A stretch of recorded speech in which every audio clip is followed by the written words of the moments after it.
It's not a Nazi GI. Oh, okay.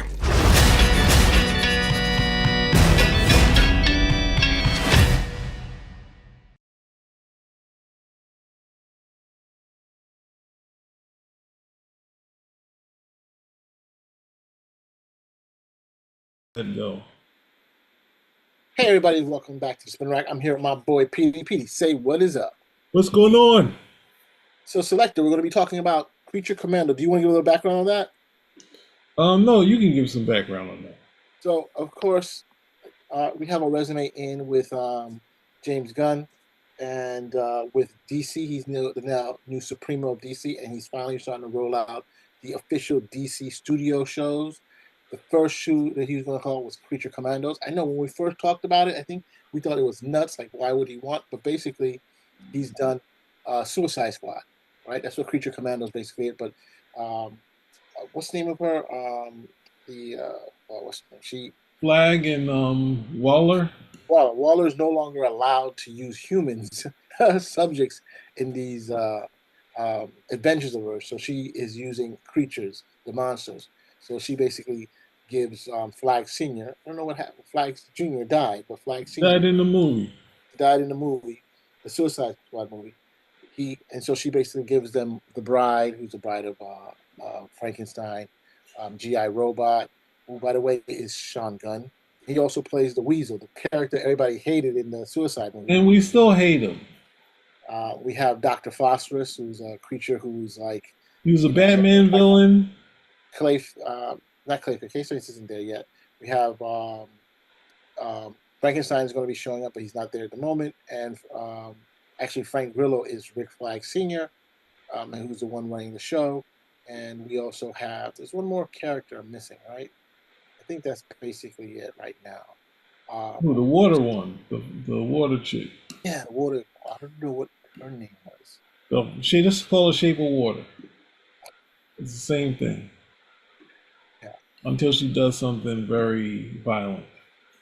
Yeah, it's her name is Nina, I think it is. So Nina, she can't breathe air. She has to use a helmet with water in it, basically. And so these creatures they give to Rick Flag Sr., and he goes to this country where...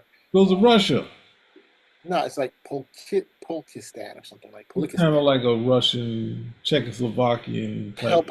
To help out the country, because the United States is supporting them, but against...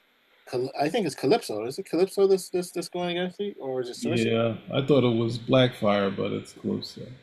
Yeah, Cersei. It's Cersei. Cersei. Yeah, Cersei. Yeah, sorry, Cersei. The Enchantress, the sorceress, Cersei, who and her followers, who they're trying to... I think they call them the Sons of Themyscira, basically.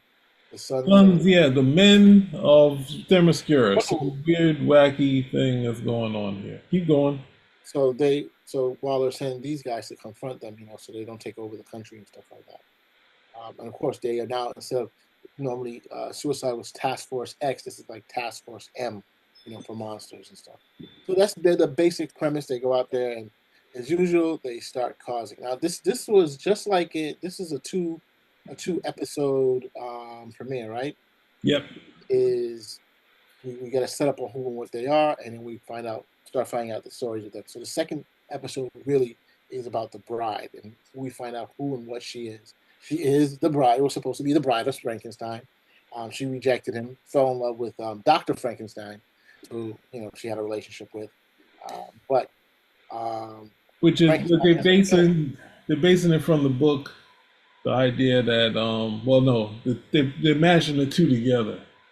So they mentioned in the book he was co-opted to make a bride for the monster, and then he basically was trying to bring someone back to life. That's how we got the bride. So yeah, but they turned it into an age-old battle between the bride and Frankenstein's monster. In the second episode, they kind of played that up. Sorry for interrupting. Keep going. And of course, this is some controversy. What some people are saying, you have him throughout the ages following her like a stalker, trying to get with her, and she's fighting him off over and over. Some people, this is how they look at it.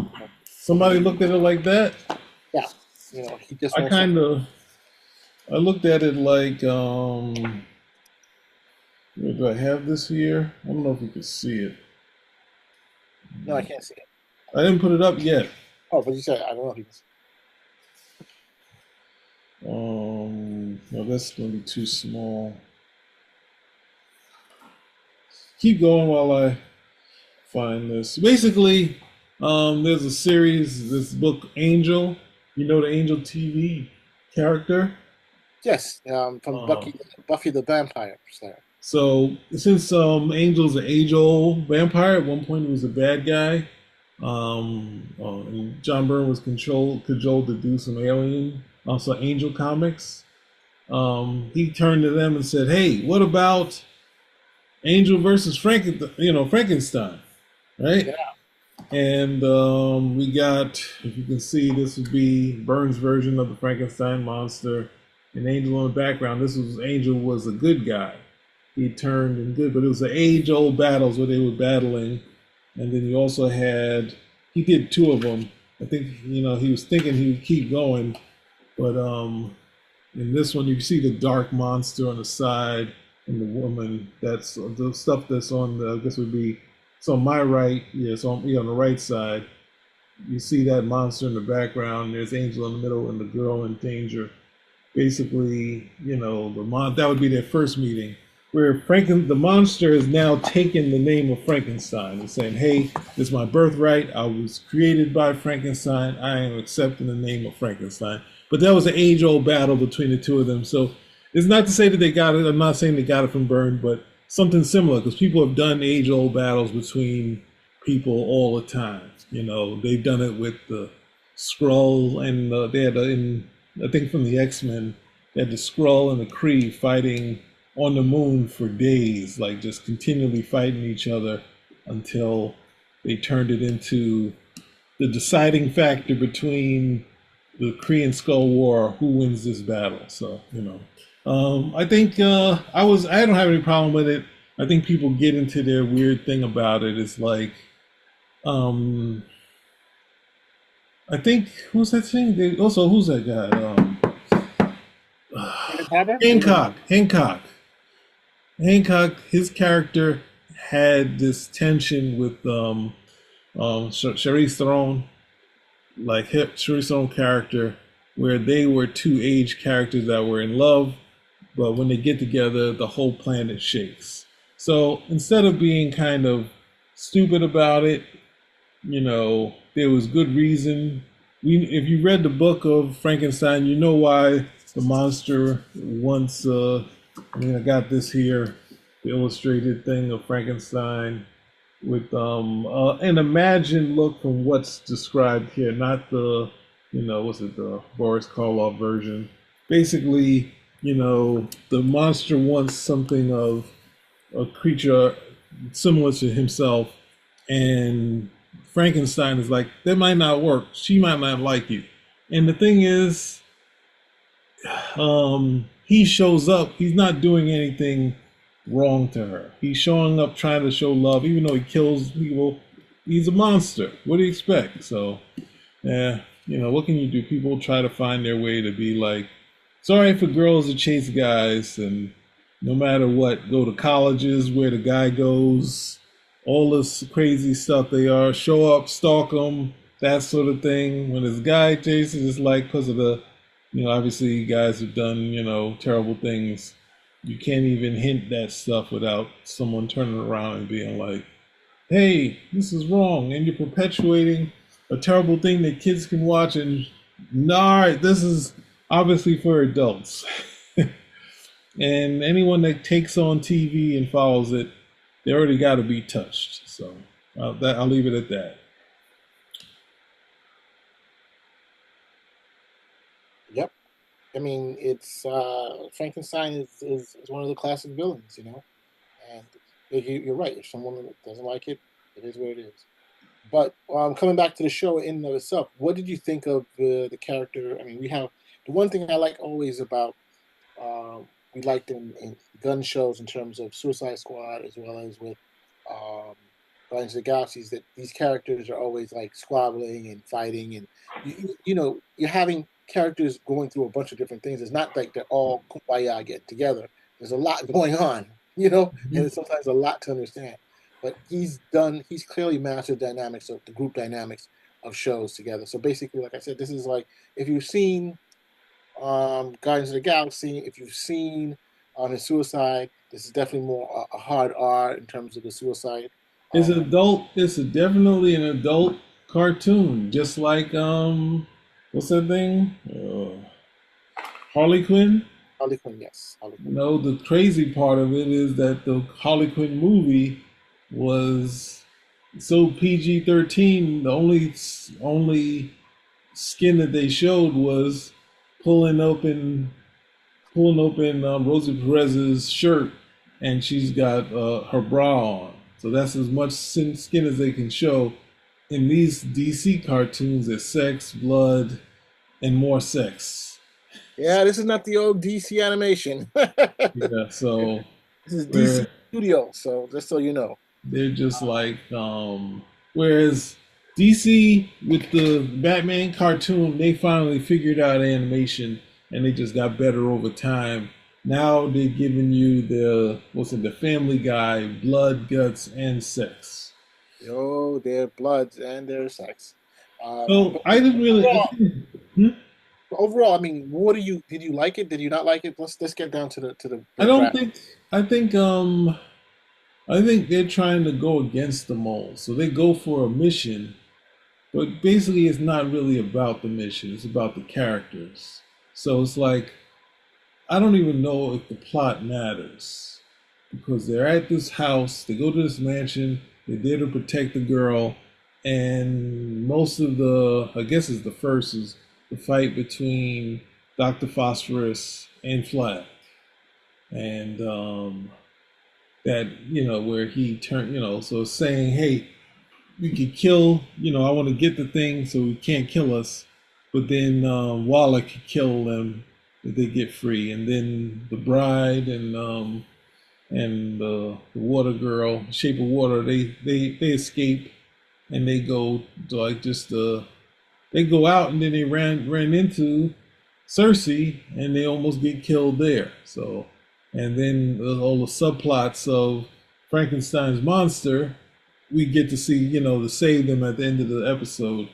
There's Frankenstein monster, which is convenient. So I can't say much about this. I think the animation moved. I was kind of in there, but it's like, you know, they, or else it's like a Scooby Doo thing where you just kind of go off plot. Say, we know the plot is generic, so we're gonna have Scooby and Shaggy play around with the monster doing silly stuff. You know? Okay, I didn't see that, but that's interesting.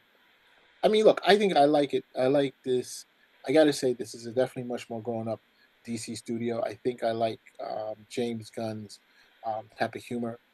That's something that you have to get used to. It doesn't always work. Sometimes it falls a little flat. But if you Definitely doesn't work all the time. if you're watching Peacekeeper, if you're watching Suicide Squad, Peacemaker, like your pacemaker. Um, Peacemaker, not pacemaker. so it's also interesting in the way that he went about casting these characters. These are characters that can also show up in TV shows. So even if you have someone animated, so like the character Frank Grillo um, who plays Rick Flag Sr., he's actually going to be in Peacemaker. He's also going to be in the Superman movie. So you have this correlation of characters who you're seeing, which before you would have someone in the animation and someone in TV and so this person's going to be across the whole thing. He's going to be about, and I think that's a really good thing that gives us the opportunity, which I don't think they should do a lot of, but where you would have some of the superheroes like Superman probably show up in one of these shows, or to help move it along. But overall, I mean, I think I like the fact is that in essence, like I said, this is Suicide Squad, and if you like Suicide Squad, which I kind of did, I did have problems with the last one, and um, if you like Guardians of the Galaxies, this is going to be it on a much more, earthly tone, of what's going on. Now, that doesn't say that you're not going to have badass villains. Cersei is a pretty tough villain. She's traditionally a villain who fights Wonder Woman, I believe, in DC. and so it's going to be a pretty interesting dynamic with her using her magic, and all of them using their various levels of power and stuff like that. And then of course, just so you know, they're going to be adding Frankenstein to the mix, so that you know they're going to be bringing Clayface into the mix. So it's pretty interesting. I don't know if they're all going to die, because one of the benefits of watching um, Suicide Squad is that someone's going to screw up and Waller's going to have to press the button, right? You know what I'm trying to say? So, but in this one, they're saying that when they press the button, all of them get squid, all of them get electrocuted. Nothing, can't focus on one person. So we'll see. But overall, I get a big thumbs up. I say let's keep it watching, and I give you 2 shows that are off the bat now. So if you like this, I'm not saying necessarily going to like Skeleton Crew, but I think it's very. This doesn't relate. You're not even on the same channel. You don't even put the two in the same thing. We're not No, doing that. we have resumes in for both, so we want to make No, sure. we're not doing that. We're And not doing that. we are available 9 to 5, Monday through Saturday, typical work week. Okay, Petey?